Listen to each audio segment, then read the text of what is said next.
মাথায় নিয়ে উপস্থিত দর্শক মণ্ডলী এবং আয়োজক কমিটির সমস্ত সদস্যগণকে পরশমণি যাত্রায়ণের পক্ষ থেকে জানাই আন্তরিক প্রীতি, শুভেচ্ছা ও অভিনন্দন।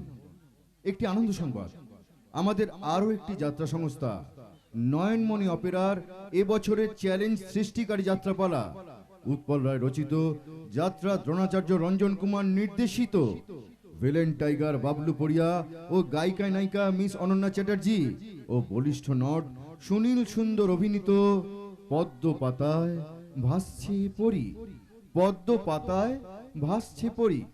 আরেকটি ঘোষণা, যে কোনো যাত্রা দল বাউল অর্কেস্ট্রা হাঙ্গামার জন্য বায়নার জন্য যোগাযোগ করুন।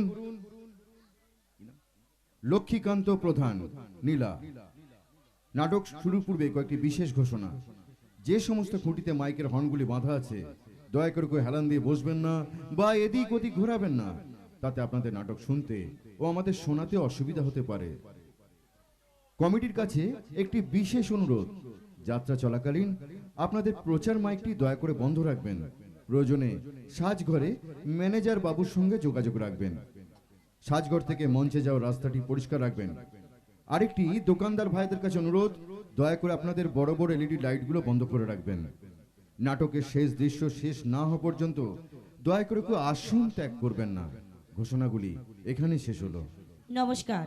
শ্রী শ্রী ঠাকুর রামকৃষ্ণ বরবংশ দেবের পাদপদে প্রণাম জানিয়ে উপস্থিত দর্শক মণ্ডলী আশীর্বাদ মাথায় নিয়ে পরশমণি যাত্রা ইউনিটের আজকের পালা প্রযোজনা হোম মিনিস্টার বৌমা, রচনা মঞ্জিল ব্যানার্জি, নির্দেশনায় যাত্রা Dronacharya Ranjan Kumar, Alodhwani D sound service, নিয়ন্ত্রণে দীপেন্দ্র কৃষ্ণ জানা ও মিস্টার রোমিও, আবহ মাখন মাইতি ও উপেন রাউত, নৃত্যে মিস সাগরিকা, শ্রেষ্ঠাংশে বলিষ্ঠ নরমলয় নাগ, গ্রামার কুইন মিশরাঙ্গা, প্রতিভাময় বিপাশা মান্তি, হাসির অ্যাটম বম চঞ্চল কুমার, ব্লহট মিশরিয়া, নবাগত রামবাবু ও নরমণি গরম ভিলেন কুমার ঝন্টু।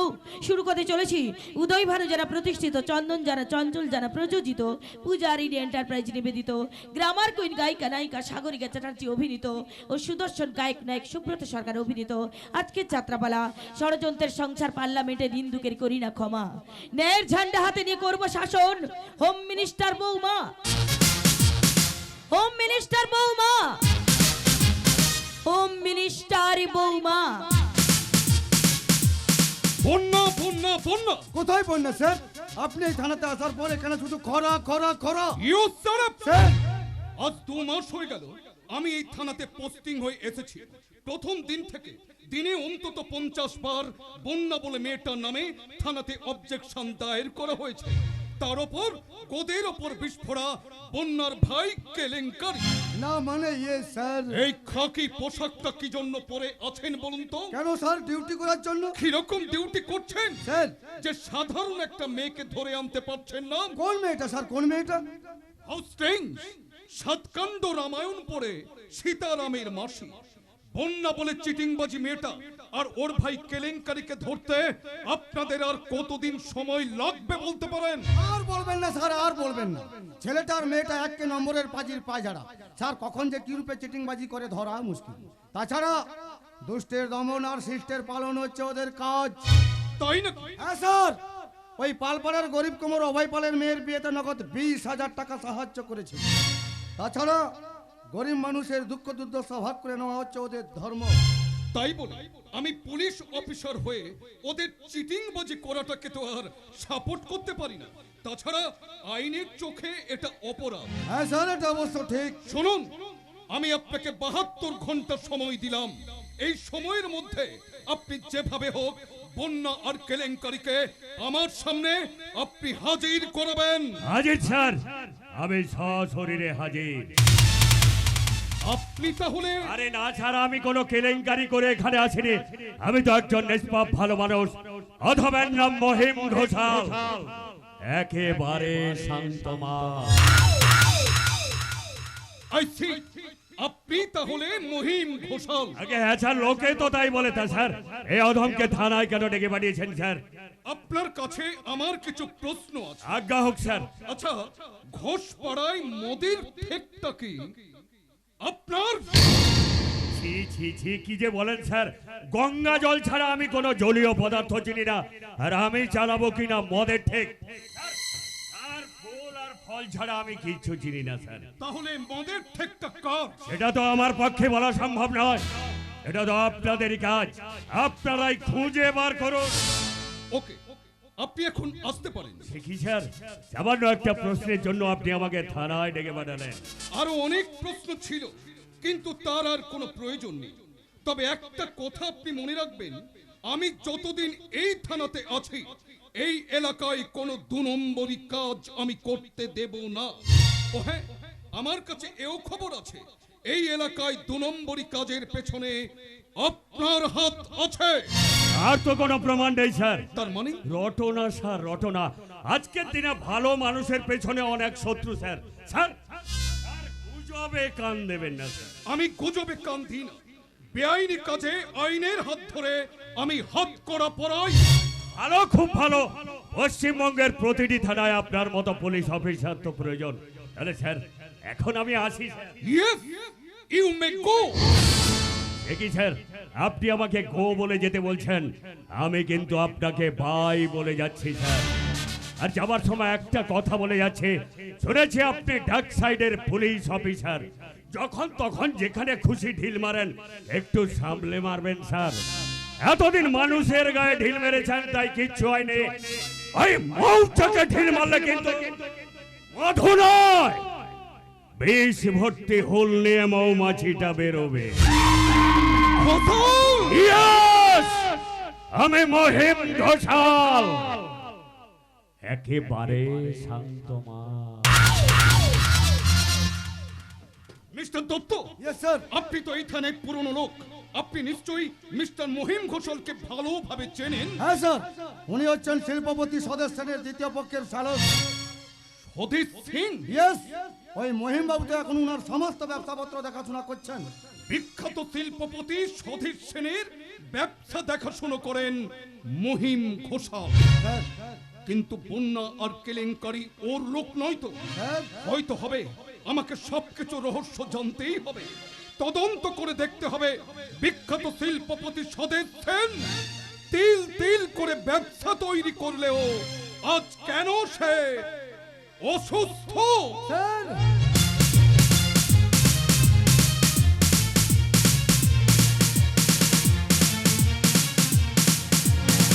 ওষুধটা খেয়ে নাও, খেয়ে নাও বলছি। না না না, আমি ওষুধ খাবো না, খাবো না, খাবো না। নিয়ে যাও ওই ওষুধ, আমি খাবো না। নিয়ে যাও ওষুধ, নিয়ে যাও। না বললে কি চলে? ওষুধ না খেলে সুস্থ হবে কি করে? বললাম তো আমি ওষুধ খাবো না। আমি জানি আমাকে পাগল সাজিয়ে আমার সমস্ত সম্পত্তি ওই মহিম ঘোষাল তছনছ করবে বলে ঠিক করেছে, কিন্তু না, আমি তা কিছুতেই হতে দেব না। এসব তোমার ভুল ধারণা। তোমার শরীর খারাপ, তাই এই সব মনে হচ্ছে। না না, আমার শরীর ঠিক আছে, আমি ওষুধ খাবো না। নিয়ে যাও ওই ওষুধ, নিয়ে যাও, আমি ওষুধ খাবো না। সে কি? তাহলে মহিম বাবু আরে কি হয়েছে বিমলা? আরে বাবা, এত চেঁচামেচি কিসের? ওষুধ খেতে চাইছি না। এই বে- ঠিক সময় ওষুধ না খেলে ডাক্তার বাবু বলে দিয়েছেন ওষুধে কোনো কাজ হবে না। তা কি করে হয় বিমলা? এই ওষুধে কাজ না হলে যে আমার কাজটা হবে না জামাই বাবু। একে মহেন, ওভাবে তুমি আমার দিকে এগিয়ে আসছো কেন? আরে নিন জামাই বাবু, ওষুধটা খেয়ে নিন। না, আমি ওষুধ খাবো। কেন খাবেন না? ওই ওষুধ খেতে আমার ভালো লাগে না। ওই ওষুধটা খেলে সারা শরীরটা অবশ হয়ে যায়, আমার প্রচন্ড ঘুম আসে, মনে হয় শরীরের ভেতর আগুনটা দাও দাও করে জ্বলে ওঠে। কিন্তু জামাই বাবু, এই ওষুধটা না খেলে যে আমার মাথায় দাও দাও করে আগুনটা জ্বলে উঠবে। মাথা গরম হয়ে গেলে আমি সারা নিজেকে ঠিক রাখতে পারি না।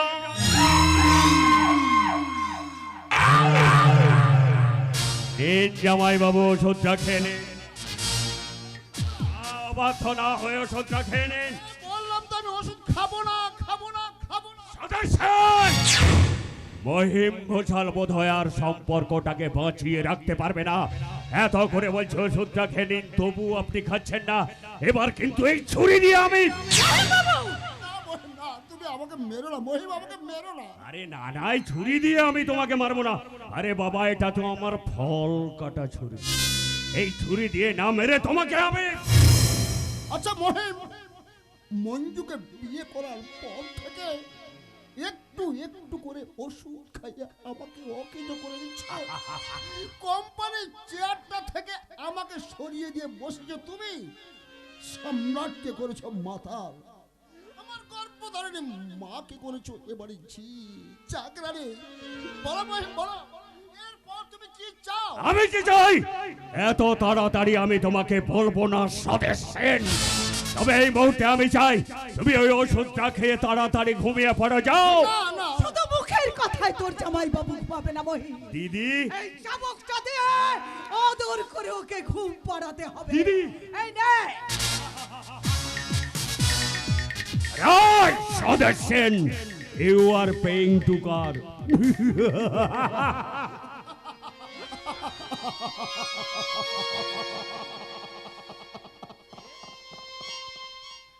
এই না হলে সতী সাধ্বী স্ত্রী। তোমরা লক্ষ্মী হয়ে সংসারে এসে সংসারের সার মুছে অলক্ষ্মীর মতো সংসার ভেঙে দাও। তোমরা তোমরা এই যুগের অন্নপূর্ণা তো, তাই পতিকে পরম গুরু মনে করে তার মুখে অন্ন তুলে দাও না, বরং পতিকে গৃহপালিত গরু মনে করে তাকে চাবুক মারার জন্য ভাইয়ের হাতে চাবুক তুলে দিতে পারো। যত বড় মুখ নয় তত বড় কথা। দিদি, অভিশপ্ত তুলসী গাছ, এই জন্যই কুকুর তোমার মাথায় পেচ্ছাপ করে। দিদি, জানোয়ারটাকে চাবুক মেরে ঘুম পাড়িয়ে দে। ওই বলো বল শালা, ওষুধটা খাবি কিনা? কিনা? বল ওষুধটা খাবি কিনা? হাগ মহিম বাবু, কি করছেন কি? সেখানে মহি, দিদি, এ তো দেখছি স্ত্রীর চেয়ে একটা কাজের লোকের দরদারি বেশি। এখানে কোনো দরদের প্রশ্ন আসছে না, প্রশ্ন আসছে মানবতা। ওঠো আর অবাধ্য হয়ে না। চাবুকের মার খেয়ে যন্ত্রণা পাওয়ার চেয়ে ওষুধ খেয়ে যন্ত্রণা ভুলে থাকা অনেক ভালো। এই নাও, ওষুধটা খেয়ে নাও। না না না, আমি ওষুধ খাবো না। কি হলো? এখানে ঢেকির মতো দাঁড়িয়ে না থেকে যাও, জোর করে ওকে ওষুধটা খাও।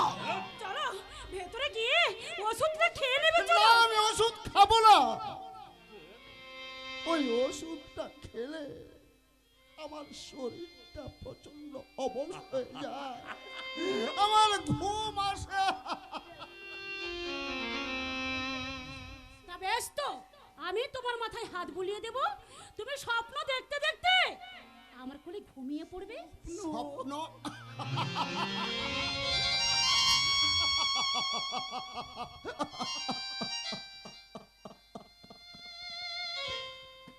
স্বপ্ন আমি আগেও দেখতাম গো, এখন আর দেখি না। কথায় আছে ভোরের স্বপ্ন সত্যি হয়, কিন্তু আমার দেখা একটাও স্বপ্ন সত্যি হয়নি। তাই আর আমি স্বপ্ন দেখবো না। তোমাদের কাছে আমার অনুরোধ, দয়া করে স্বপ্ন দেখার নামে আমাকে আর দুঃস্বপ্ন দেখিও না গো, আমাকে আর দুঃস্বপ্ন দেখিও না। দাঁড়াও, একা যেও না, পড়ে যাবে, আমি যাচ্ছি। দাঁড়াও বিমলা। আমার মনে হয় জামাই বাবু কয়েকদিন ওষুধ না খেয়ে পাগলের মতো কথা বলছে। আমার মনে হয় জামাই বাবুকে আগের মতো ওষুধগুলো ঠিক করে খাওয়ানো হচ্ছে না। একটা কথা কান খুলে শুনে রাখো বিমলা, আমার অবাধ্য হলে আমি কিন্তু মানুষ থাকি না, একটা হিংস্র জানোয়ার হয়ে যায়।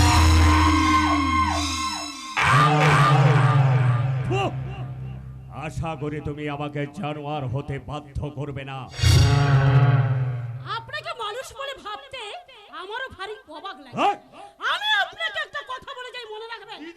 বন থেকে জানোয়ারকে তুলে আনা যায়, কিন্তু জানোয়ারের মন থেকে কোনোদিনও বনকে ভোলানো যায় না।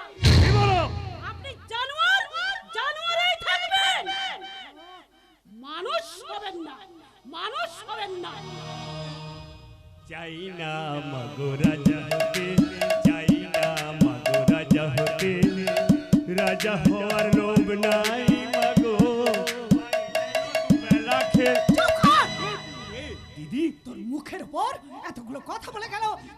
বললি না আবার তুই গান গাইছিস। আরে কি করব দিদি, বিধবা কাজের মেয়ে, তার উপর শালা বয়সে একেবারে বুড়ি।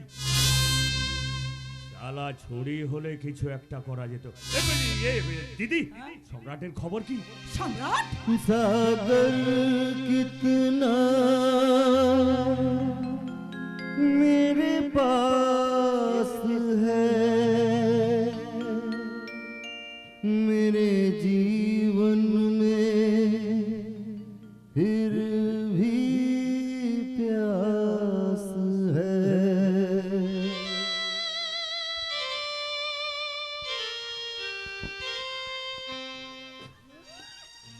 सागर कितना मेरे पास है, मेरे जीवन में फिर भी प्यास है। ये प्यास भरी जीवन थोड़ा अमानुष बना के छोड़ा। दिल ऐसा किसी ने मेरा तोड़ा, बर्बादी की तरफ है समोरा। एक भले मानुष को अमानुष बना के छोड़ा। दिल ऐसा किसी ने मेरा तोड़ा, बर्बादी की तरफ है समोरा। बर्बादी की तरफ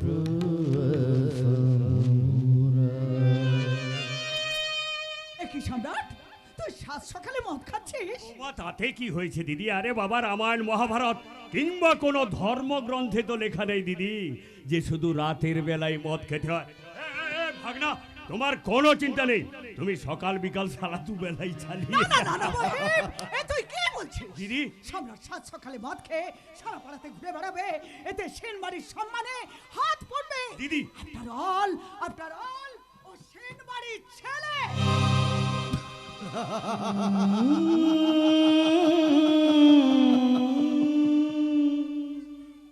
মাগো, বংশ মর্যাদার মেকি আভিজাতের আগুনে তোমরা জ্বললো, আমি কিন্তু জ্বলি না। কারণ আগুন ছাইকে তৈরি করে, ছাইকে কখনো আগুন জ্বালাতে পারে না। আমি তো সেই ছোট্টবেলা থেকে সংসার রাজনীতির আগুনে জ্বলে পুড়ে ছাই হয়ে গেছে মা। আমার মুখের সামনে দাঁড়িয়ে মাতলামি করতে তোর লজ্জা করছে না? আমি না তোর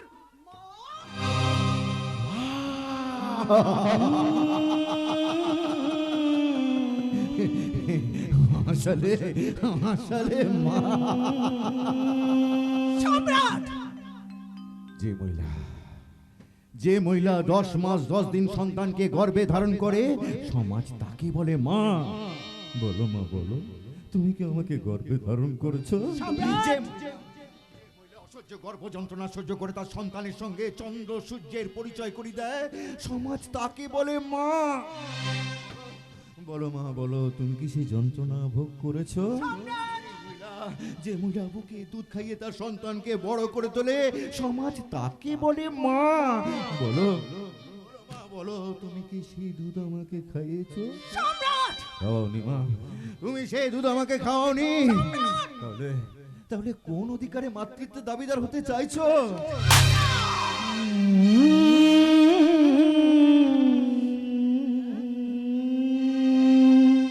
এ তুই কি করলি দিদি?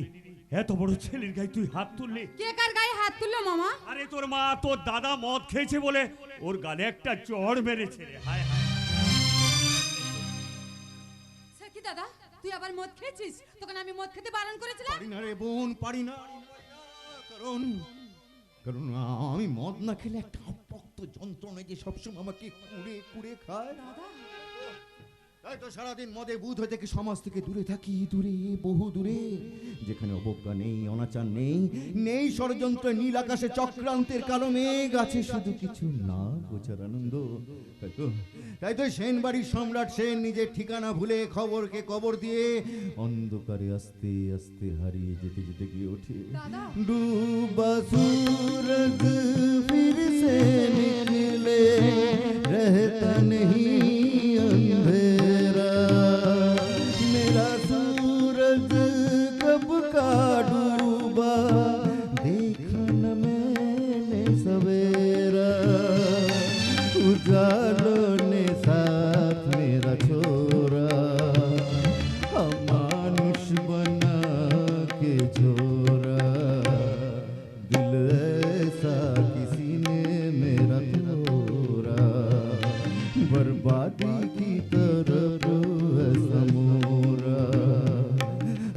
बातें की तरह ऐसा मोरा। দাদা দাদার প্রতি অত্যাচার তোমাদের যে হারে বেড়ে চলেছে তাতে ফল যে কি হবে আমি কিছুই বুঝতে পারছি না। অত বুঝে কাজ নেই, তুমি ছোট ছোটর মতোই থাকবে। আর একটা কথা ভালো করে মনে রাখবে, আমি আর তোমার মামা যা করছি তোমার ভালোর জন্যই করছি। আমার ভালো করছো ক্ষতি নেই, কিন্তু খেয়াল রাখো মামা, আমার ভালো করতে কি কারোর জন্য ক্ষতি করে বসো না। চলি, আমার কলেজে দেরি হয়ে যাচ্ছে। দিদি কি বুঝছিস দিদি? বুঝেছি, খেলাটা খুব মেপে খেলতে হবে। দিদি যাক, তোর সঙ্গে আমার একটা গোপন কথা আছে। গোপন কথা? হ্যাঁ, সিন্ধুক পরিষ্কার করতে গিয়ে আমি আমি এই উইলটা খুঁজে পেয়েছি। উইল? হ্যাঁ, তোর জামাই বাবুর হাতে লেখা আমাদের মৃত্যুবান আরে কি লেখা আছে এই উইলে? আছে। আমি সেই সাধে সেন সজ্ঞানে আমার কাছে আয়, কেউ শুনে ফেলবে।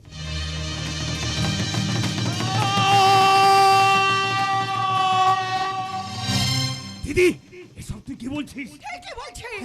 তোর কথা মতো সতীনের ছেলেকে ঠকে নিজের মেয়ের নামে সমস্ত সম্পত্তি করার জন্য অনেক কাঠ খড় পোড়াচ্ছি, দিদি। কিন্তু সব আশায় ছাই ঢেলে দিয়েছে এই উইলটা।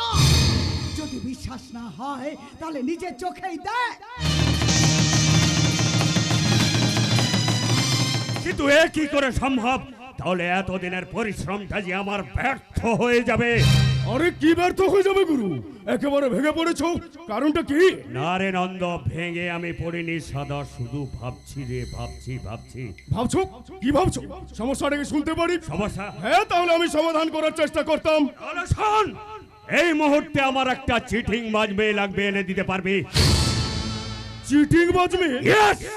যে টাকার জন্য 1 বছরের কন্ট্রাক্টে সম্রাটকে বিয়ে করবে, তারপর বছর শেষ হয়ে গেলে সারা সোজা বাড়ি চলে দিতে পারবে।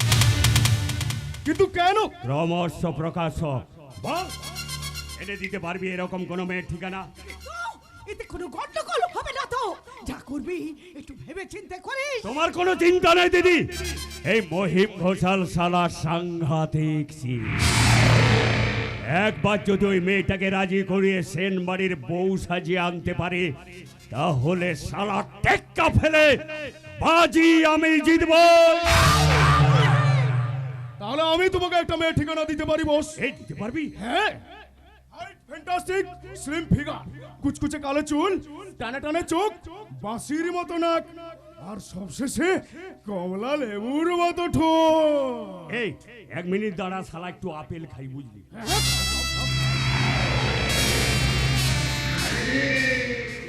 ওই কোথায় পাওয়া যাবে তাকে? ওই নাইট ব্লু ভিউ হোটেল, যার মালিক নিশিকান্ত আর ওকে চালায় ভোলা মন্ডল। আমাকে মালিককে জ্বালায় তা জেনে আমার কোনো দরকার নেই, আমার শুধু প্রয়োজন ওই মেয়েটাকে। তুমি তুমি ওখানে যাও নাকি? না না না না না না, আগে যেতাম না, সত্যি বলছি। এখন ওই মেয়েটাকে দেখার জন্য আমি ওখানে যাই। আরে ওই মেয়েটা ওখানে কি করে রে? কিচ্ছু করে না বস, মনটাকে একেবারে রঙিন করে দেয়। আরে তাহলে চল। কোথায়? কেন রে? রঙিন হতে ওই ব্লু ভিউ হোটেলে। তুমি নিশ্চিন্তে থাকো দিদি, ওই মেয়েটাকে যদি আমি একবার রাজি করাতে পারি, তাহলে এই সেন বাড়িটা তোমার হাতের মুঠোয় থাকবে। এই মহিম ঘোষাল যা পরিকল্পনা করে তাই হয় দিদি। তোমার পরিকল্পনার পরিটাকে আমি এমনি করে উড়িয়ে দিয়ে তোমাকে আমি কল্পনার জালে জড়িয়ে দেব। টেক্কা আমার, দান আমার, বাজি আমি জিতবই।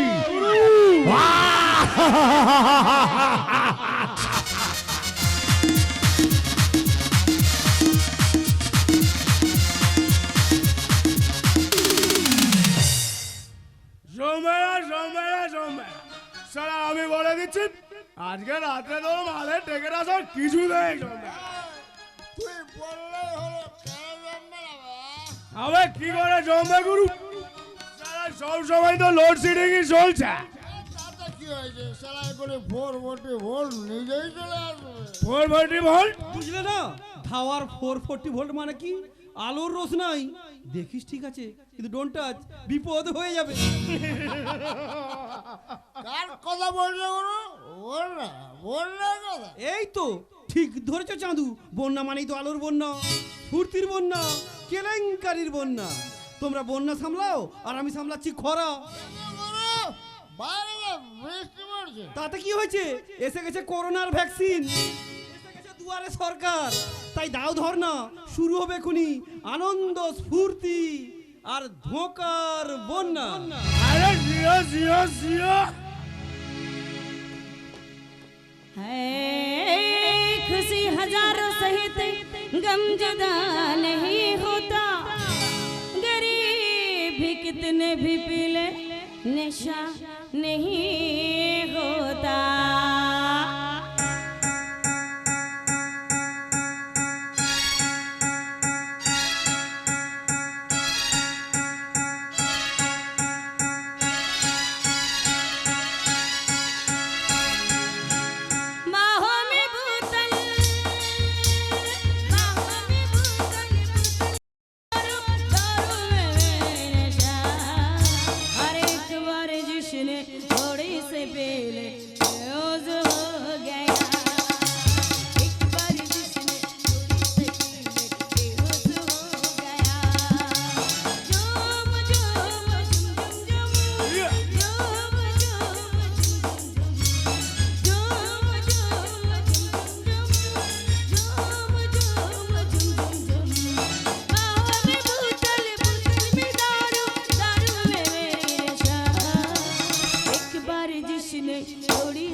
क्या होगा है प्यार समुंदर पीने की, आप पिएंगे तो बुझेगी आग हमारे सीने की।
কেমন বুঝছো গুরু? অসাধারণ।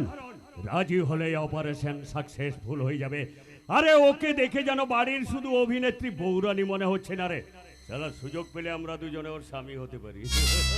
ওভাবে নজর দিও না গুরু, শালা সুন্দরী নজর রেখে যাও। এই, শালা ভোলা মাতালের নজর আছে বলতে হবে রে। শুধু নজর নয় গুরু, ব্যবসাদার হিসেবে ভোলা মাতালের জুড়ি নেই।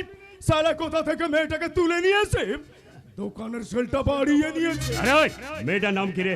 হ্যাঁ, আমি যতদূর জানি মেয়েটার নাম বন্যা। বাড়ি কোথায় জানিস? হ্যাঁ, বাড়ি হলো ওই গোলাপ কলোনিতে। বাড়িতে আছে ওর বাবা, তবে নামটা জানি না। সবাই উনাকে মিয়া সাহেব বলেই ডাকে। আর ওর এক গেছো হারামি ভাই কেলেঙ্কারি, সবাই ওকে কালু বলেই ডাকে। মিয়া সাহেবের মেয়ে তার মানে মুসলমান। শালা কেলেঙ্কারি ওর ওর ভাই কেলেঙ্কারি করে কি? কিচ্ছু করে না বস। ওরা ভাই বোন দুজনে মিলে চালা চিটিং বাজি করেই টাকা কামায়। আর বাকি সময়টা এই হোটেলে নাচ গান করে টাকা কামাই। শোন, কাল 5টার সময় বটতলার পেছনের মন্দিরে ওদের নিয়ে আসতে পারবি? পারবো, কিন্তু কোনো কিন্তু না, এনে টাকাটা রাখ। একটা কথা মনে রাখবি, কাল ঠিক 5টার সময় আমি তোদের জন্য ওখানে অপেক্ষা করব। ঠিক আছে বস, কিন্তু গুরু ওই বন্যা কি তোমার সঙ্গে কাজ করতে রাজি? আমার যত টাকা লাগে আমি ওকে দেব, রাজি ওকে হতেই হবে। ওই অবিশ্বাসের ঝাঁপি থেকে বিশ্বাসের কেউটে সাপটাকে বার করে বেঈমানের ছোবল আমি মারবই। Yes! এটাই আমার শেষ কথা। হ্যাঁ রে নন্দ, ওই মেয়েটার দুর্বল জায়গাটা কোথায় বলতে পারি? হ্যাঁ শুনেছি ওর বাপটার নাকি খুব শরীর খারাপ। ভালো, খুব ভালো। মিয়া সাহেবের শরীর খারাপ আমার ভাগ্যটাকে একেবারে ভালো করে দেবে রে। আর সদস্যের করা উইলকে আমি ধ্বংস করবই।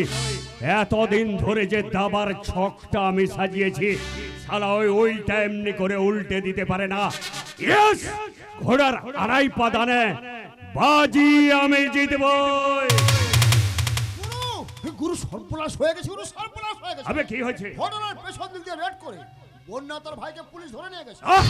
সর্বনাশ হয়ে গেছে, তাহলে তো পুরো প্ল্যানটাই আমার নষ্ট হয়ে যাবে।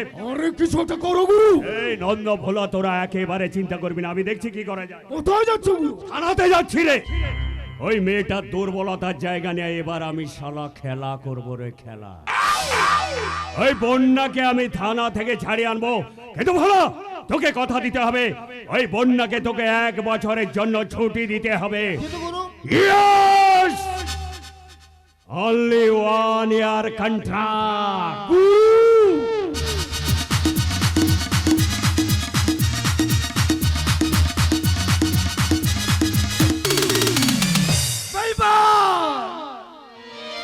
খোদার তৈরি সুন্দর দুনিয়ায় সব বেঈমান, সব বেঈমান।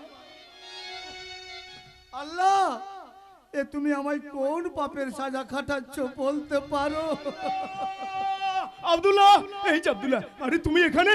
আর আমি তোমাকে একটা খবর দেবো বলে অন্য হয়ে চারিদিকে খুঁজে বেড়াচ্ছি। কেন, কি হয়েছে? আরে তোমার মেয়ে আর ছেলেকে পুলিশে ধরে নিয়ে গেছে। জানে জানে জানো? আরে জানো তো, এখনো হাত পা গুটিয়ে বসে আছো। তা কি করব? থানায় গিয়ে কুলাঙ্গার সন্তানদের জন্য আমি অফিসারকে বলবো যে ওই দুটো চিটিং বাজ ছেলে মেয়ের আমি হতভাগ্য বাপ, হাত জোড়ো করে বলছি দয়া করে ওদের ছেড়ে দিন। আরে বাবা হিসেবে এটা করাই তো তোমার কর্তব্য। এই বাবার প্রতি সন্তানদেরও তো কিছু কর্তব্য আছে। আব্দুল্লাহ, সে কর্তব্য কি তারা পালন করেছে? করেনি। এই জিন্দেগির এতগুলো বছর পর আমি বলতে বাধ্য হচ্ছি আমি ভুল করেছি।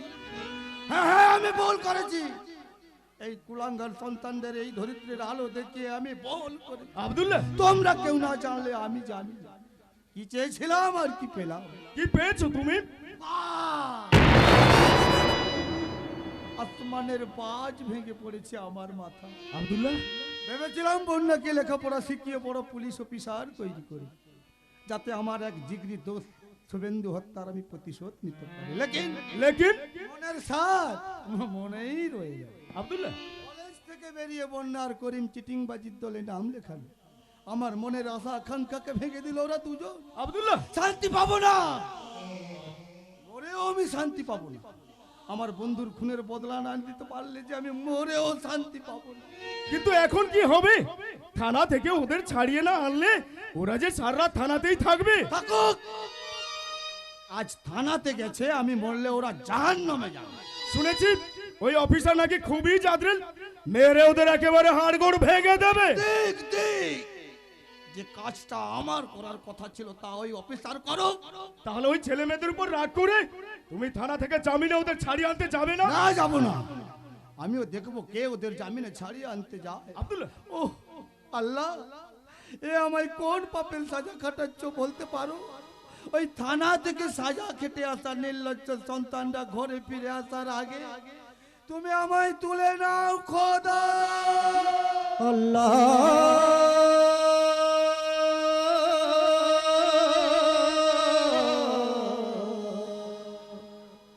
আল্লাহ,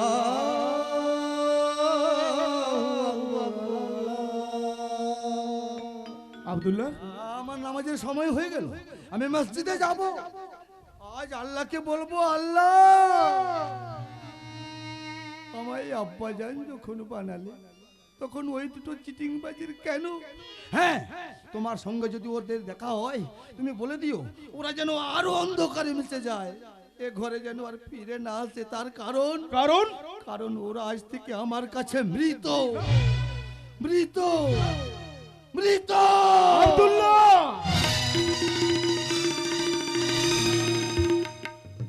মহিম ঘোষাল মহিম ঘোষাল মহিম ঘোষাল মহিম ঘোষাল লোকটা খুব চালাক।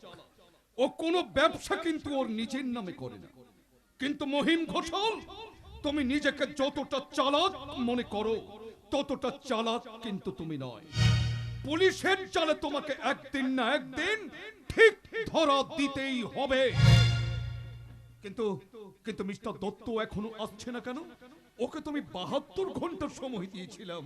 এই সময়ের মধ্যে ও যেভাবে হোক বন্যা আর কেলেঙ্কারিকে ও আমার সামনে নিয়ে আসবে। কিন্তু মিস্টার দত্ত এখনো আসছে না কেন? এই জন্যই পুলিশ ডিপার্টমেন্টের ওপর দিনের পর দিন মানুষের আস্থা হারিয়ে যাচ্ছে। May I come in, sir? Yes, coming. Sir, operation success. I see. হ্যাঁ স্যার, হোটেলের পেছন দিক দিয়ে গিয়ে রেড করে ওদের ভাই বোনকে আমি অ্যারেস্ট করেছি। যাক, এতদিনে আপনি একটা কাজের মতো কাজ করেছেন। স্যার। যান, ভাইটাকে নিয়ে আসুন। হ্যাঁ স্যার, তবে একটা কথা স্যার, ছেলেটার সঙ্গে একটু মেপে ঝুঁকে কথা বলবেন, মাল খুব ধুরন্ধর আছে। ওই ভেতরে আয়। নাম? স্যার নাম জিজ্ঞেস করছেন? স্যারকে নাম বলুন। আমি তোমার নাম বলতে বলেছি, ইডিয়েট। ও আমার নাম আগে এক ছক্কা পুট, আমার নাম হলো কেলেঙ্কারি। চুরি ছিনতাই কতদিন থেকে করছো? আগে দু ছক্কা পুট, বহুদিন। যবে থেকে বুঝতে পেরেছি এটা চোরেদের রাজ্য ততদিন। এটা চোরেদের রাজ্য? তার মানে? মানে তিন ছক্কা পুট। যে দেশে নেতা মন্ত্রীরা চুরি ছিনতাই তছরূপে দেয় জেল খাটে, সে দেশে জনগণ তো চুরি করবেই স্যার। জ্ঞান তো বেশ টনটন, তা চুরি ছিনতাই করাটা যে অপরাধ সে কথা তোমার জানা নেই? শুধু পুট, এটা আপনি ঠিক বলেছেন। চোর ডাকাত না থাকলে আপনার বাঁচতেন কি করে? হোয়াট? কি বলতে চাইছো তুমি? বলতে চাইছি চোর ডাকাত না থাকলে আপনারা ধরতেন কাকে, আর থানায় এসে করতেন বা কি? আর সরকার এত টাকা মাইনে দিত কেন? তাই আমরা মানে চোরেরা আপনাদের জন্য না, মানে আপনাদের অস্তিত্বকে টিকে রাখার জন্য চুরি করি স্যার। আচ্ছা, তুমি প্রতি কথায় ছক্কা পুট এসব বলছো কেন? আর বলবেন না স্যার, এখনকার মা মাসি দিদিমারা সন্ধেবেলায় রামায়ণ মহাভারত শ্রবণ করে না আর লুডুও খেলে না। ওই দুপুর থেকে রান্না বান্না শেষ করে দিয়ে সিরিয়াল দেখতে বসে যায়, কৃষ্ণকলি সিরিয়াল। তোমরা কুঞ্জ সাজাও গো, আজ আমার প্রাণনাথ আসতে পারে। তোমরা কুঞ্জ সাজাও গো, আজ আমার প্রাণনাথ আসতে পারে। তাই তো আধুনিক যুগের যুবক যুবতীরা যারা ইন্টারনেট হাইটেকে নামেতে লুডু খেলে, সেই জন্য আমি ছক্কার ফুট বলি স্যার। পড়াশোনা কত দূর করেছো? আগে ক্লাস 9 মাধ্যমিক পরীক্ষাতে বসেও ছিলাম, কিন্তু বাংলাতে ব্যাক পেলাম। সেই যে পড়াশোনা থেকে ব্যাক করলাম, আর হয়ে ওঠেনি। অনেকটা পাঁচ গুটি খেয়ে নেওয়ার মতো, ছক্কাও পড়লো না, স্কুলের গন্ডিতে ঢুকতেও পারলাম না। সে কি, তুমি বাংলাতে থেকে বাংলায় ফেল করেছো? এটাই তো নিয়ম স্যার, বাঙালি এখন বাংলা ভুলে গেছে। বাঙালির ছেলেমেয়েরা ইংলিশ মিডিয়ামে পড়ে, বাঙালি এখন বাংলা যাত্রা, সিনেমা, থিয়েটার কিছুই দেখে না, হিন্দির পিছনে দৌড়ায়। আপনি বাঙালি স্যার? হ্যাঁ নিশ্চয়ই। তাহলে বলুন তো স্যার, ভারতবর্ষ কবে স্বাধীন হয়েছিল? কেন? 1947 and 15th আগস্ট। এটা তো ইংরেজি সাল এবং তারিখ। আমি একজন বাঙালিকে বাংলার স্বাধীনতার সাল এবং তারিখটা জিজ্ঞেস করছি। কেলেঙ্কারি। স্যার আপনার জোড়া গুটিটা খেয়ে নিলাম তো, তাহলে আমি বলছি শুনুন। ভারতবর্ষ স্বাধীন হয়েছিল বাংলা 1354 সালের এক বৃষ্টি ভেজা শ্রাবণ মাসের শেষ তারিখে। কেলেঙ্কারি। এমটিভি জিটিভি সহ 198টা চ্যানেল বাঙালিদের মগজে ঢুকে গিয়ে লুডু খেলছে ছক্কা ফুট। থোড়ি আউটপুট বাঙালিদের বাংলা ভুলে যাওয়া। দেখুন না স্যার, সরকার দিচ্ছে আছে দিনের টোপ, আর গরিব মানুষের চাল চিনি আর রান্নার গ্যাসে পড়ছে ভর্তুকির কোপ। তোমার সঙ্গে কথা বলে বেশ ভালো লাগলো। আমি জীবনে অনেক ক্রিমিনাল দেখেছি, কিন্তু তোমার মতো দেখিনি। স্যার আমার খুব ইচ্ছে করছে তোমার দিদির সঙ্গে আলাপ করতে। Mister Dutta, yes sir. সেই মহারানীকে নিয়ে আসুন। ওই ভেতরে আয়। ও ডাকতে হবে না রে শালা, ডাকতে হবে না। বাইরে থেকে তোর গলার আওয়াজ পেয়ে আমি ঠিক চিনতে পেরেছি। এখন বল, কেমন আছিস রে তুই? স্যার, স্যার মেয়েটা আপনাকে তুই তুকারি করছে মানে মানে মানে মানে না মানে মিস্টার দত্ত, মিস্টার দত্ত। দত্ত বলে গর্তে হাত বাড়াচ্ছিস কেন? আমাকে চিনতে পারছিস না? আমি তোর বোন না। বন্যা, এটা থানা। থানা?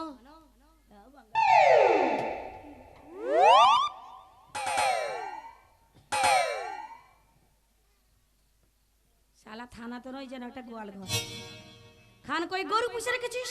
তা এতদিন পরে তোর কাছে এলাম, একটু চা বা কফি আনতে বল। স্যার আমি জানবো মানে জানালে দিদির জন্য একটা সিগারেট নিয়ে আয়। থুড়ি আমাকে একটা বিড়ি দে। স্যার বন্যা, বন্যা, আমি এই থানার বড় বাবু। তাতে কি হয়েছে? তুই তো শুধু আমার কাছে ওলু। ওলু কি ব্যাপার বলুন তো স্যার? মেয়েটা আপনাকে ওলু বলছে। ওই তুই জানিস কাকে কি বলছিস? এখনই লক আপে ঢুকিয়ে দাও। You shut up!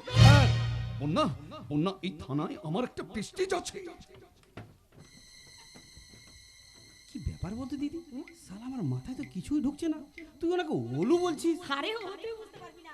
আসলে কি জানিস তো, এ আর আমি একসঙ্গে কলেজে পড়াশোনা ও, করেছিলাম। আচ্ছা। আরে বল না শালা, বল বল বল বল। হ্যাঁ, হ্যাঁ, আমি বলি কি বন্যা, তুই তো অনার্সে ফার্স্ট ক্লাস পেয়েছিলি। তোর খুব ইচ্ছে ছিল WBS পরীক্ষাতে তুই বসবি, কিন্তু তা না করে এসব তুই কি করছিস? এই জ্ঞান দিবি না, তোমারই জ্ঞান দিবি না। ওই শালা ঘরে বাইরে জ্ঞান শুনতে শুনতে না আমার মগজে ঘুম ধরে গেছে। এবার বল, ওই চামচেটাকে পাঠিয়ে আমাদের ধরে আনলি কেন বল? তোদের তোদের দুজনের নামে থানাতে অনেক কমপ্লেন আছে। কি complain Guru? You shut up! Sorry sir. অভিযোগ আছে তোমরা হাটে মাঠে ঘাটে চিটিংবাজি করে লোক ঠকাচ্ছ, এমনকি ওদের টাকা পয়সাও হরণ করছো। না স্যার, খুচরো পয়সা এখন বাজারে চলে না। তাই আমরা খুচরো পয়সা একদম হরণ করি না। তোর বন্ধুকে একটু ঘুষ দিয়ে দে না, তবেই আমাদের ছেড়ে দেবে। আমি ঘুষ নিই না, আমি অন্য জাতের পুলিশ অফিসার। বেড়ের আবার জাত কিসে দে? ওরা মাছ পেলেই খায়, সে যে কোনো বেড়ালি হোক না কেন। তুই ভুল করছিস বন্যা, তুই আমাকে অন্য পুলিশের সঙ্গে গুলিয়ে ফেলিস না। বেশ, আমি গোলাচ্ছি না, তাহলে এবার আমাদের যেতে দে। No never. আপাতত তোরা এখানেই থাকবি, কাল কোর্টে পাঠাবো, জামিন তোরা ওখান থেকেই নিবি।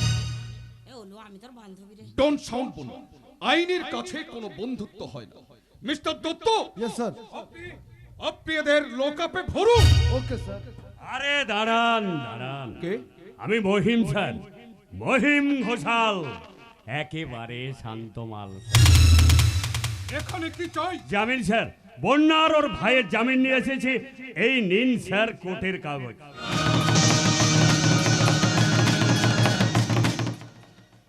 আপনি এদের চেনেন মহিম বাবু? বিলক্ষণ চিনি স্যার।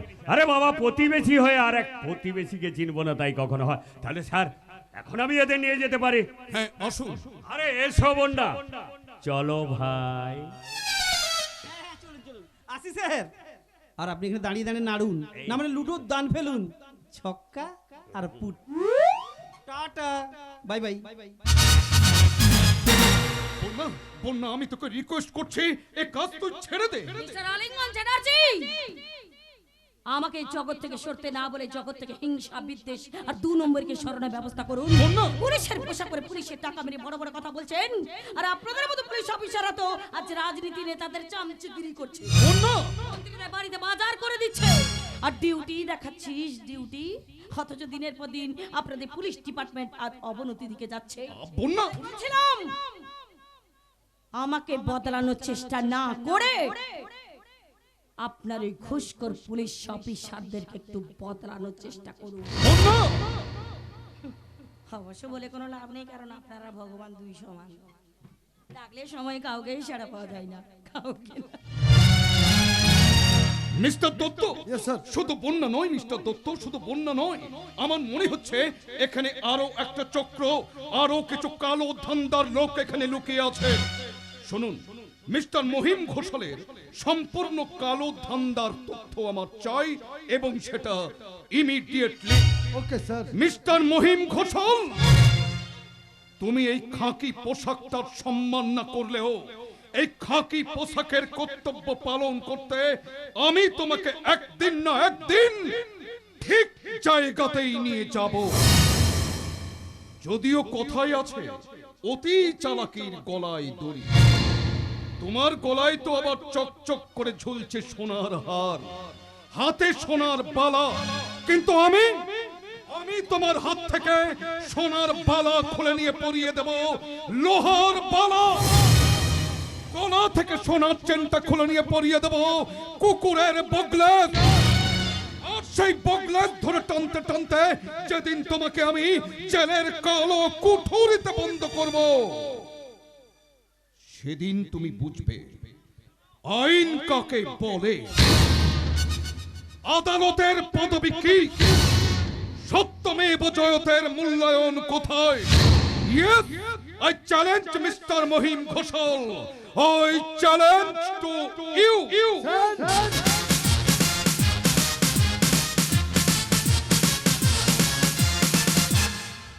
আরে এসব অন্যায় এসো। ধন্যবাদ মহিম বাবু, ধন্যবাদ। এই কিসের জন্য? আমাদের দুজনকে থানা থেকে ছাড়িয়ে আনার জন্য। কিন্তু একটা ব্যাপার আমার মাথায় কিছুতে আসছে না, চেনা নেই জানা নেই, আপনি হঠাৎ আমাদের দুজনকে থানা থেকে ছাড়িয়ে আনলেন কেন? আমার নাম মহিম ঘোষাল, একেবারে শান্ত। স্বার্থ ছাড়া আমি কিন্তু এক পাও চলি না। আর তোমার দুজনকে থানা থেকে ছাড়িয়ে আনার পেছনে আমারও বিরাট স্বার্থ জড়িয়ে আছে। বুঝলাম না আমি। আরে বুঝিয়ে না বললে বুঝবে কি করে মামনি? তা বুঝিয়ে বলে ফেলুন তো সোনামণি এক ছক্কা। এই, আমি ছক্কা? না, আপনাকে ছক্কা বললো, আমি তো লুডুর দানের কথা বলছি। আপনি আপনার কাজের কথা বলুন। ঠিক আছে, বলছি। আরে বলা দেবো না, আমাকে সেদিন থানা দেখে এমনি করে চমকে উঠেছিলে কেন? চমকে উঠবে কেন? এমনি তো, এমনি। কি হলো? কথাটা বুদ্ধি করে চেপে গেলে তো। শোনো বন্যা, তোমাকে আমার কিন্তু ভীষণ দরকার। প্রত্যেকটা মানুষকে দরকার, কিন্তু কি দরকার না চলে? আমি কারো দরকারে বস্তু হই না।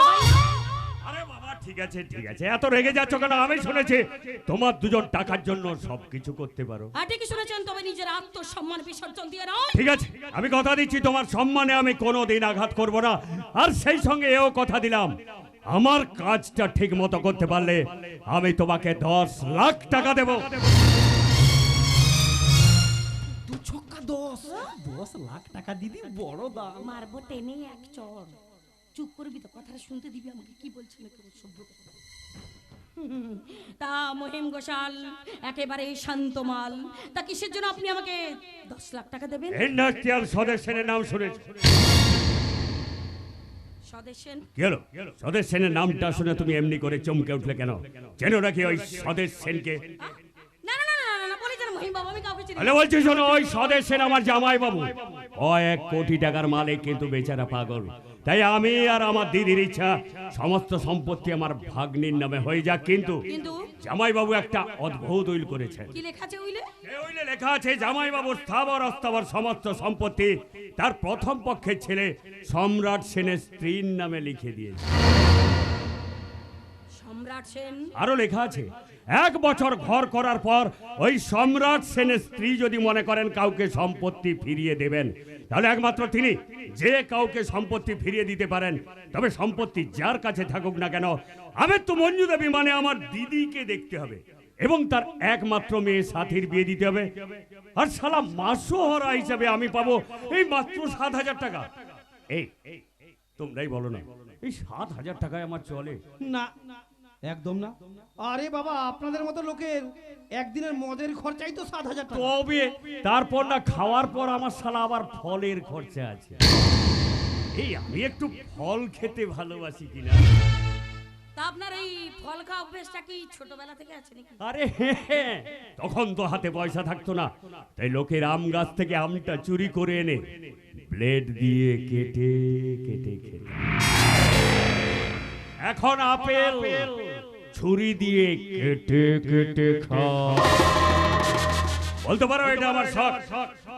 শালা, এ তো সাংঘাতিক শখ। তাই এই ব্যাপারে আমি আপনাকে কি সাহায্য করতে পারি? তুমি তো পারো সোনামণি, কারণ তুমি 1 বছরের কন্ট্রাক্টে সম্রাটকে বিয়ে করবে। কারণ সম্রাট এখনো বিয়ে করে। তারপর 1 বছর পূর্ণ হয়ে গেলে কোনো না কোনো অজুহাত দেখিয়ে ওই সম্রাটকে ডিভোর্স করে ওই বাড়ি থেকে সোজা চলে যাবে। অবশ্য যাওয়ার আগে সম্পত্তিটা আমার নামে ট্রান্সফার করে দেবে। তারপর তোমরা এই বাড়ি থেকে যাওয়ার পর ওই সেন পরিবারটাকে আমি পুরো গায়েব করে দেব। তারপর পুরো সম্পত্তিটা আমি একা গ্রাস করব। এই দিদি, এ শালা ঢ্যামনা বলে কি রে? ভাই আপনি মানুষ না, একটা বেঈমান। এই কাজটা করতে পারলে আমি তোমাকে 10 লাখ টাকা দেবো, বলো তুমি রাজি? কিন্তু সম্রাট বাবু যদি ব্যাপারটা ধরে ফেলেন? আরে বাবা, ওর ব্যাপারটা তুমি আমার উপর ছেড়ে দাও। এমনিতে সম্রাটকে মদ খাইয়ে আমি পুরো আওয়ারা বানিয়ে দিই। বিয়ের পরে আরো বেশি বেশি করে মদ খাওয়াবো। স্বদেশ সেন তার বৌমার নামে সম্পত্তি লিখে দিয়ে গেছে, ওই রকম বেলাল লাপনা দেখেই তো। বলো তুমি রাজি হয়ে যাও, আমি কিন্তু তোমাকে 10 লাখ টাকা দেব। বলো তুমি রাজি? বলো তুমি রাজি? বলো তুমি রাজি? রাজি রাজি রাজি। দিদি, তবে এই ব্যাপারে আমার কয়েকটা শর্ত আছে। এই শর্ত? এক, আমি যতদিন ও বাড়িতে থাকবো ততদিনে আমার ভাই কেলেঙ্কারি আমার সাথে ততদিন থাকবেই। দুই, আমি ও বাড়িতে থাকাকালীন আমি যা ভালো বুঝবো আমি তাই করব। আমার কাজে বাধা দেওয়া চলবে না। তিন, আমার কাজে কেউ বাধা দিলে বা গালিগালা করলে আমি কিন্তু তার গায়ে হাত তুলব। বলুন, এই 3 শর্তে আপনি রাজি? আমি তোমার সব শর্তে রাজি। তাহলে আমার অ্যাডভান্স। ঠিক আছে, এই নাও, এতে 20,000 টাকা। আর আমারটা স্যার? এই তো। এই দিদি, কি রে বল, তুই কি সত্যি সত্যি বিয়ে করবি নাকি? আরে যদি করি তাহলে? এই খেয়েছে কিন্তু। চেপে যা, চেপে যা, তুই শুধু আমার খেলাটা দেখে যা। তা মহিম বাবু, আপনার সাথে আমার কাজ শুরু হলো।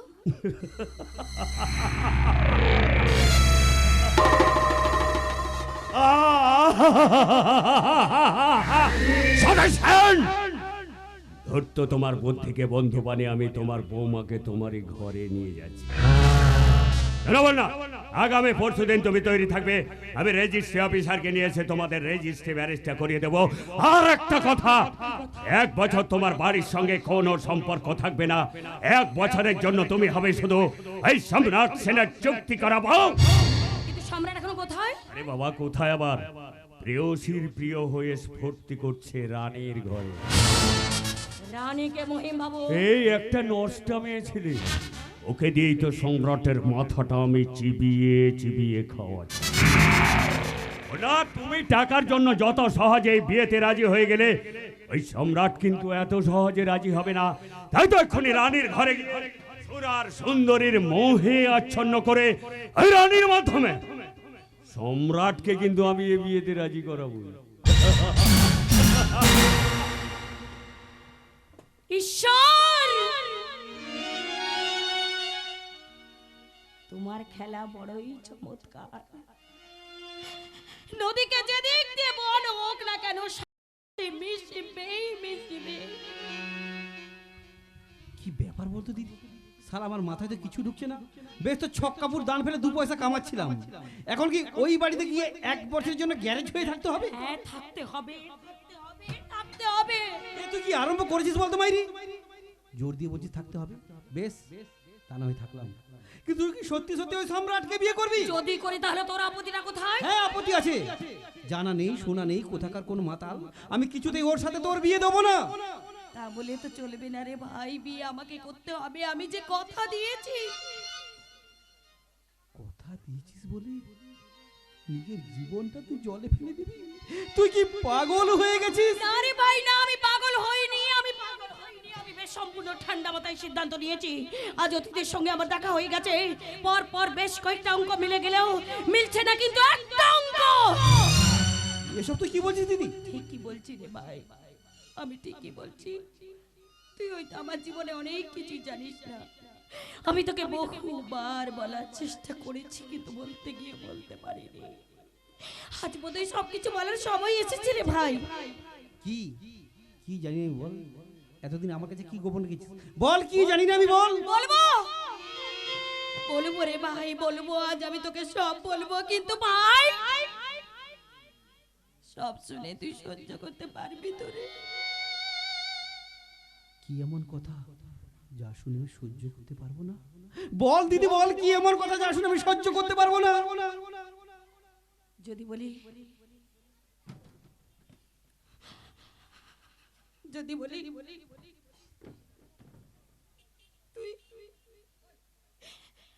তুই আমার নিজের ভাই না।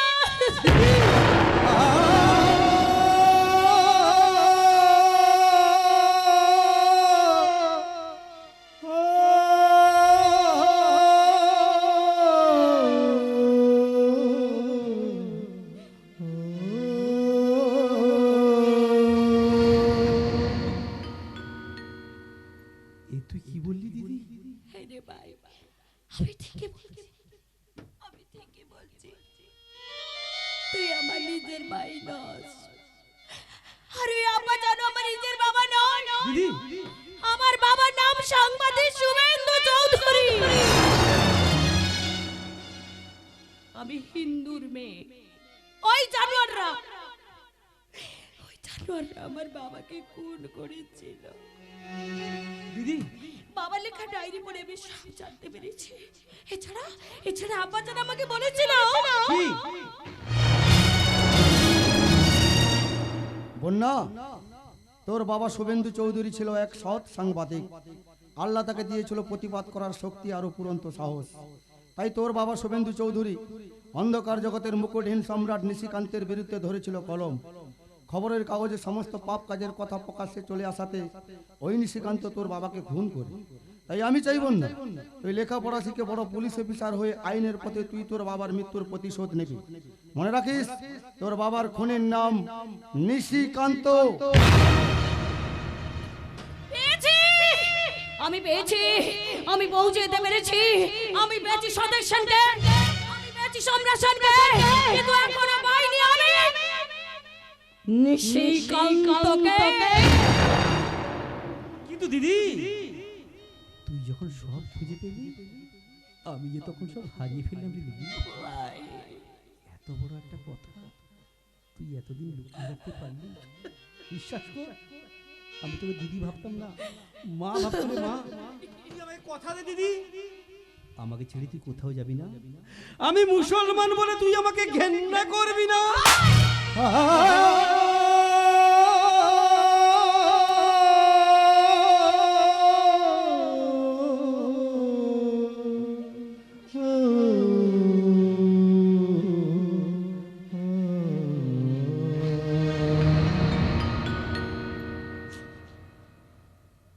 এতদিনে তুই এই কথাটা বলতে পারলি রে ভাই। ওরে আমাদের দুজনের রক্তই তো লাল, তাহলে হিন্দু মুসলমানের পার্থক্যটা করিস কি করে? ওরে ভাই, তুই তো আমার যুদ্ধের সারথি। আমার হাতে হাত রেখে শপথ করে বল, এই যুদ্ধে তুই আমার সাথে থাকবি। দিদি তোকে ছেড়ে আমি কোথায় যাব রে ভাই? তুই যেমন আমাকে ভালোবাসিস, আমিও ঠিক তেমনি তোকে ভালোবাসি রে ভাই। আয় আয় ভাই আয়, আমার হাতে হাত রেখে শপথ করে বল, এই যুদ্ধে তুই আমার সাথে থাকবি। বল ভাই বল। তুই আমাকে ক্ষমা কর দিদি, আমি তোকে ভুল বুঝেছিলাম। এই আমি তোর হাতে হাত রেখে শপথ করে বলছি, এই যুদ্ধে তোকে জেতানোই হবে আমার একমাত্র লক্ষ্য। তাহলে চল আব্বাজানকে গিয়ে বলি, আব্বাজান তোমার কথা মতো শয়তানের মৃত্যু ঘন্টা বাজানোর সময় এসে গেছে। চারিদিকে বিদ্রোহ চলছে, শিকা দাও দাও করে উড়ে মারবে শয়তানরা। তোমরা দৌড়ে যাও, আমি আসছি। কার বৈশাখী লন্ডন ভণ্ড করতে আসছি। কাল বৈশাখী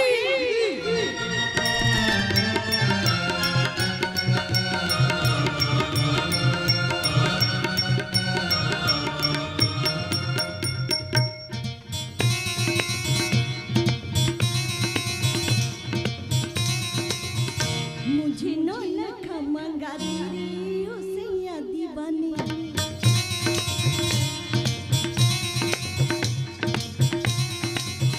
मुझे नो लखा मंगा तेरी उसिया दीवानी। मुझे नो लखा मंगा तेरी उसिया दीवानी।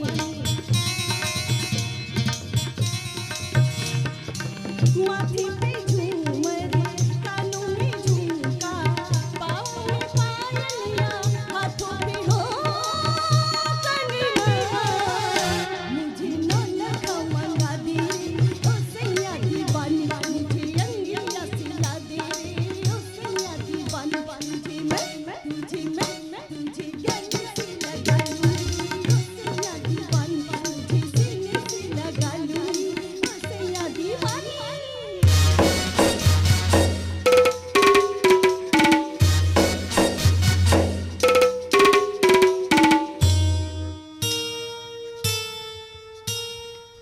सलमा सितारा के झिलमिल चुनरिया, आओ पहन के बिजली नजरिया।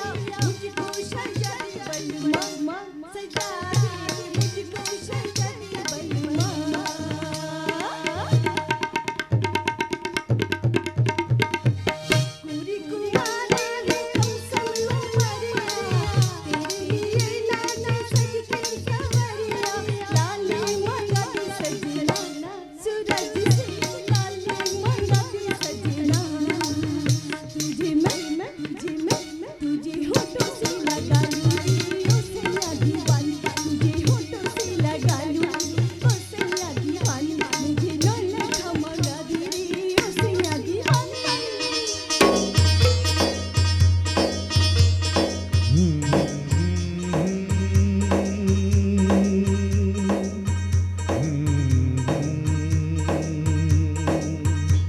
तेरे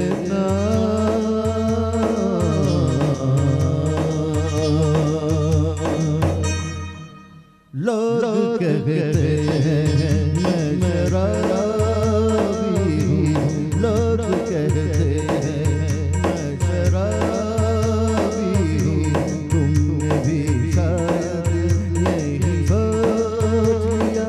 हाँ,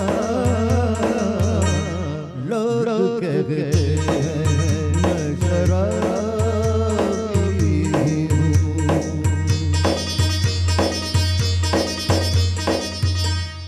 किसी को हुस्न का रवानी की नशा, किसी के दिल पे मोहब्बत की रवानी की नशा, नशे में कौन नहीं है मुझे बता, नशे में कौन नहीं है मुझे बता, नशे में कौन नहीं है मुझे बता, लोग कहते हैं मैं शराबी हूँ, लोग कहते हैं मैं शराबी। কি হলো কি হলো তুমি এরকম করছো কেন তোমার কি খুব কষ্ট হচ্ছে কষ্ট? না রানী না, আমার আমার আর কোনো কিছুতেই কষ্ট হয় না। না আজ অনেক মদ খেয়েছো আর খেতে হবে না এইভাবে যদি প্রত্যেকদিন মদ খাও তাহলে তো তুমি অসুস্থ হয়ে পড়বে হাসালে হাসালে রানী হাসালে। আচ্ছা আচ্ছা, আমাকে দেখে কি তোমার খুব সুস্থ বলে মনে হয়? সম্রাট রানী, আমার জীবনটা একটা মরুভূমি, স্নেহের বৃষ্টি নেই, ভালোবাসার বন্যা হয় না, চাওয়া পাওয়ার কিশলয়গুলো গজায় না শুকনো ডালে, শুধু শুধু হাহাকার আর অন্ধকারের বালির উপর মরিচিকার পেছনে ছুটে চলেছে। সম্রাট এ তোমার ভুল ধারণা সম্রাট তোমার জীবনে একদিন পাখি ডাকবে নতুন করে সূর্য উঠবে তুমি শুধু বাঁচার অঙ্গীকার করো বাঁচতে যে আমার ইচ্ছা করে না। কি হবে আমার বেঁচে থেকে? কি আছে এই মরা পৃথিবীতে? কেন সুখ আছে শান্তি আছে মায়া মমতা আন্তরিকতা আছে ঠিক রানী, তুমি ঠিক কথা বলেছো, কিন্তু তুমি কি জানো সেই সুখকে মেরে ফেলার জন্য অসুখ আছে, শান্তির প্রদীপ নিভে ফেলার জন্য অশান্তি ঝড় আছে, প্রেমকে মার্ডার করার জন্য ডিভোর্সও আছে, মায়া মমতা আন্তরিকতাকে কবর দেওয়ার জন্য মানবিক মূল্যবোধহীন লজ্জাহীন সততাহীন অরাজনৈতিক ক্ষমতার অপব্যবহারও আছে। রানী হলো না, রানী হলো না, আমার সে আশার পূরণ হলো না। আমি আমার স্বপ্নের আলে আর আলোর পেছনে দৌড়াচ্ছিলাম ঠিকই, কিন্তু কখন যেন সে আলে আর আলোটুকু ঘন কুয়াশায় হারিয়ে গেল। এত সহজে ভেঙে পড়ার ছেলে তো তুমি নও তোমার উপর দিয়ে যে ঝড় বয়ে গেছে তার থেকে বেশি ঝড় বয়ে গেছে আমার উপর। রানী কই আমি তো ভেঙে পড়িনি মনটাকে শক্ত পাথরের বাঁধ করে চোখের জলকে আমি আটকেছি। কি রানী রানী তোমার চোখে জল? না না এ আমার চোখের জল এ আমার বেঁচে না থাকার